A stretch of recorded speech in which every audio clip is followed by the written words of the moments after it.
What's going on, everybody? Today we're going to be doing another LeetCode problem. This one is called trapping rainwater. We'll be solving it in C++. So let's get into the problem. We're given for input an array containing in non-negative integers that represent an elevation map where the width of each bar is 1. And they want us to compute how much water this elevation map can trap after raining.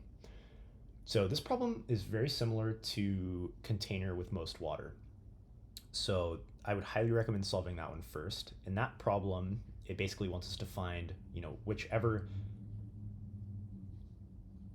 space in the elevation map is most concave, essentially, so we can put the most water there. In this one, we just imagine that it's raining over the entire elevation map, and we want to have a running sum to count basically how many square units of water can be stored in the elevation map in areas of concavity.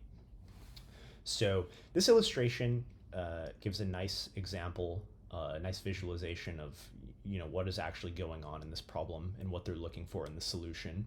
So we can imagine each element here in our array is going to be just a stack of square units, and we can see here, the minimum wall height is important in each space of concavity because, rather than storing 2 units of water here, it's just 1 because the minimum wall height on the left side is 1. So likewise, notice no water can be stored here because it would just fall off the side. So you do need walls containing the water. So 1 square unit of water here, we can see that there's 4 square units of water here.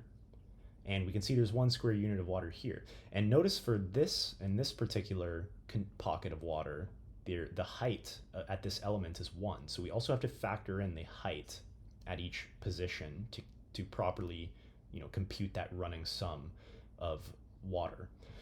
So just looking at the array, we can see that 1 square unit of water is stored here because the minimum wall height for this pocket is going to be 1. This pocket could be 10, it could be 100, it doesn't matter though because the minimum here is 1. Likewise, for this pocket here, we can store 4 square units of water. And for this pocket here, we can store 1 square unit of water. So let's go ahead and get into the solution here. So for this problem, the optimal approach is going to be a 2-pointer solution, and this will enable us to solve the problem in linear time and constant space because we don't need any extra data structures using the 2 pointers.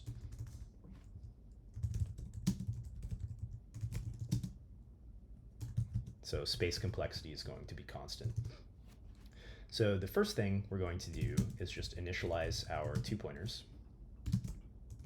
So we're going to have a left pointer and we're going to have a right pointer. Now the right pointer is going to point to the end of the array. So the final element there.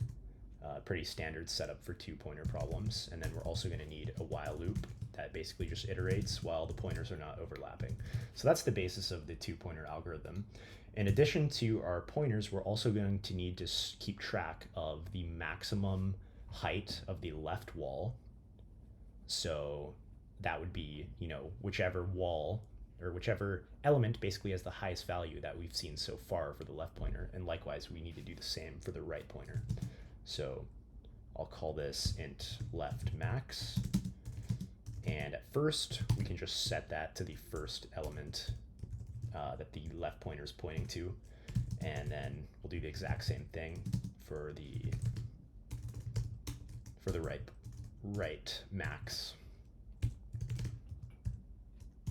And finally, for variables, we just need a variable storing our running sum of square units of water, and I'll just call that result, or res for short. So the first thing to consider here is, how do we move our pointers?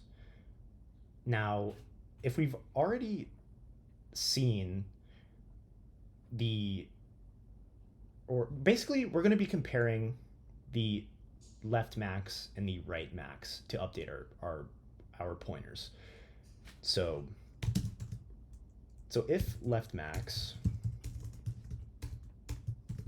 is less than the right max, basically we're looking for pockets of water. So if the maximum value we've seen on the left is less than the maximum value you've seen on the right, we can just go ahead and move the left pointer because we're looking for walls that are taller, essentially.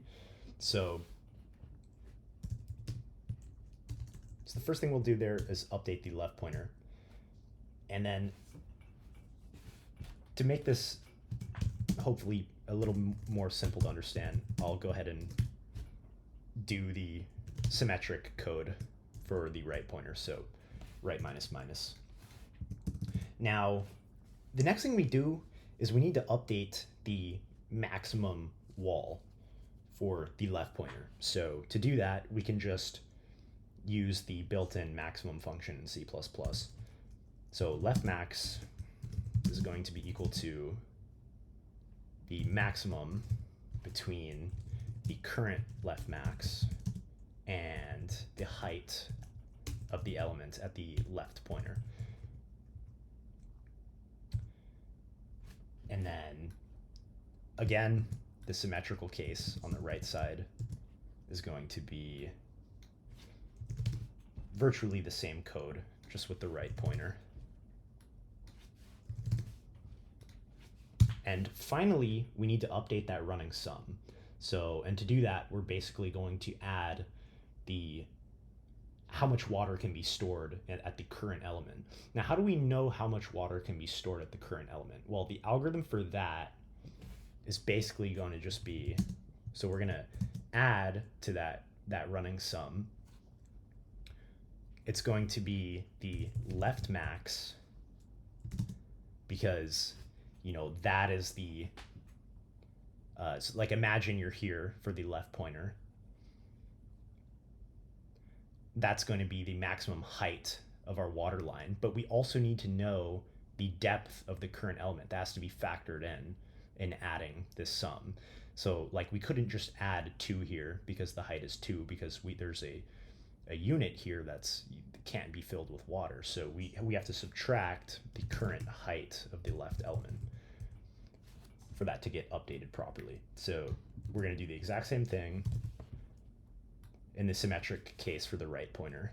So the res is going to be, you're going to add to the result the right max minus the height of the value at the right pointer. And that's pretty much it for the algorithm. So we can just return res. And looking through the code is always here to check for bugs. I don't see anything that's jumping out at me, so let's run these initial test cases. And test cases passed, so let's submit to see our percentages. And beats 59% for time, and then 82% for memory. I'm just going to submit that again, because sometimes we can get a little bit better time on different submissions. Obviously, I don't want to spam it there, but 26% is a little bad. I'd like to get like 90% there, so I can, oh no, just so I could show that this is like indeed a very optimal solution. So this jumps all over the place, but there we go. So we get 94% and then 63%. This is honestly just seems very random. But nevertheless, this is the optimal approach here. And just to reiterate, for the time and space complexity, the time is going to be linear because we have 2 pointers and we're just looping through in an iterative manner, linear to the input array. At worst case, it could iterate in times, but it probably, chances are, it's going to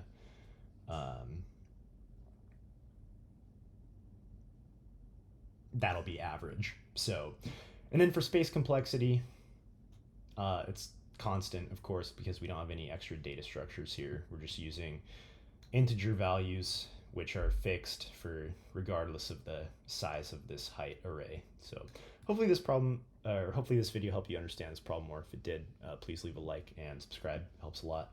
So see you guys in the next video. Peace.